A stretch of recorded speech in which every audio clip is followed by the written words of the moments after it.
once more. Then suddenly, an invisible voice spoke. Welcome to heaven. We are happy to have you here. You may approach the table and eat to your heart's content. But before the birds could get near the table, Ajapa stopped them and said, Wait! Dear host, who may approach the table? All of you. The voice boomed. Did you hear that, birds? Ajapa announced victoriously.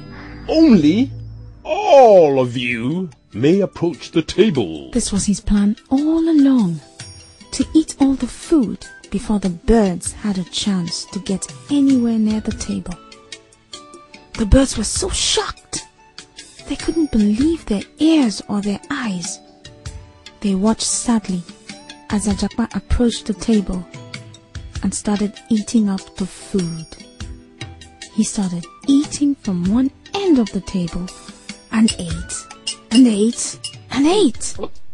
He ate for hours non-stop until he got to the other end of the long, massive table.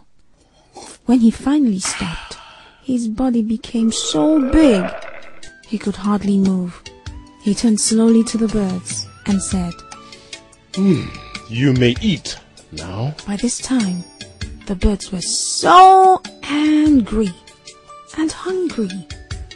Watching Ajapa eat the delicious food and lick his fingers had made them hungrier. Their mouths were watering and their tongues were now hanging out.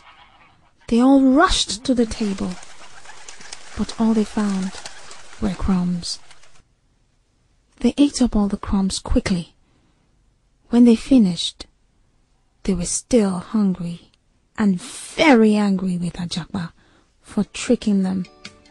They decided among themselves to take away their feathers from Ajapa and leave him to his own devices. But you can't do this to me. How will I get back home without wings? That's your own business. The birds replied angrily. We were kind to you And brought you along to the feast. but you were so greedy and cheated us and ate all the food. And with that, they flew off. Ayikoto was the last to leave.